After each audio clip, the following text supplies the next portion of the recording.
thanks for listening all through the day. And our topic, as we've put on the presentation, is Career Struggles, English Medium Programs and Employing the New Global Graduates. Back to Japan, from dream to dung. There's a question mark there, so it's not a statement. A bit of context here for those who are unfamiliar with what's happening in Japan. Japan in 2009 started a Global 30 program. The idea was that the Japanese government would provide a certain amount of funding to top universities who would come up with English medium programs as a project, as part of a project which would internationalize universities, and that would also be a brain gain effort. The idea was that from the current 150,000 international students, the number by 2020 will go up to 300,000. So the idea was to have English medium degree programs at top universities here, which would invite top quality students to study. This program initially has been quite successful in terms of the quality of courses, the quality of degrees that we have had. Japan has an image, Japanese universities have an image of not focusing on learners' needs, of rote learning, of providing a blank check to students once they enter. As opposed to that, these quality English medium programs really focused a lot on benchmarking standards that you would often find in UK universities. So these were really good quality programs in 13 universities in Japan, still are. But after a year of funding, there were rumblings that the program would be abandoned, and so it happened in 5 years. But even though there was initial excitement, what has happened now is that the programs are more isolated than ever before. For people who want to find a job, is that it becomes increasingly hard to compete with universities like Akita International, Asia Pacific, International Christian, Yamanashi, in terms of recruitment of graduates. So these universities that I just mentioned, who are found on English medium models, where predominantly all courses are in English, with vast majority of students being international, have fared much better when it comes to things like career placement. In contrast to that, we find that national universities and top private universities that have Global 30 quality degree programs, the students there have to do job hunting to find jobs. That's one side of the problem. We do need to critically reflect on this entire discourse.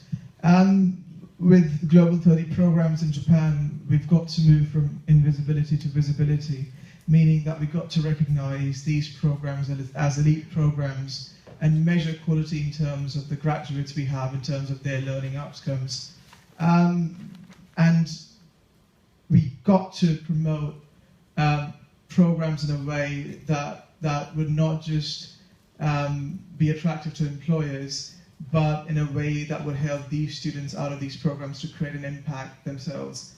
And as universities are doing so, as programs are doing so, we continuously tend to sort of negotiate with economy, with universities and with businesses. This university business negotiation is the harder part. The problem here is that would you focus on skills that the businesses want you to have? For example, with Japan, it could be linguistic or bilingual ability.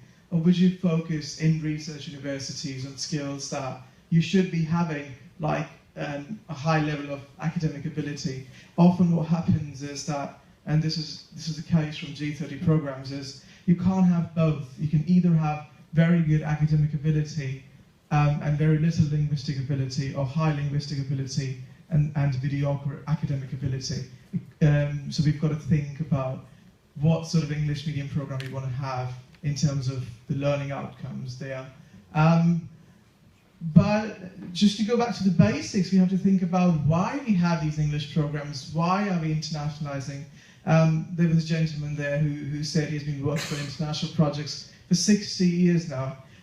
What rationale do we have to internationalize the entire world? Are we doing it for economic purposes? Businesses would certainly want that, but at a certain point, universities have a moral obligation to move from this idea of a knowledge economy to ideas like a knowledge society, perhaps. And the most important thing is the impact that international education graduates will have on this planet that we share, and how they will shape the destinies, our common destinies, perhaps. And just to pick up on what Professor Fanta here said, and what Jane Knight says, Jane Knight says that internationalization has to be measured in terms of global learning. I think that's an older idea. I think it has to be measured in terms of the impact that the graduates of these programs will or are having. It doesn't have to stop at what they've learned, or what they've created, or what they are after they have had those attributes. And it's only then that we can have international programs to be sustainable. I was having a very interesting conversation with Professor Miller here, and she was telling me about her experiences at NYU Abu Dhabi, and rather the inability of NYU Abu Dhabi to provide career opportunities to its students beyond United States, which is where the main stuff comes from. And it's not that everybody from NYU Abu Dhabi can get a job, as you said, in the United States because of visa reasons and many other issues. So we've got to create a network of these English medium programs around the globe. We've got to connect the G30 program. We've got to revitalize the G30 program network here. We've got to connect that to why not NYU Abu Dhabi, for not just knowledge exchange, but exchange in terms of career opportunities and alumni networks, etc. It's only then that these programs can be sustainable.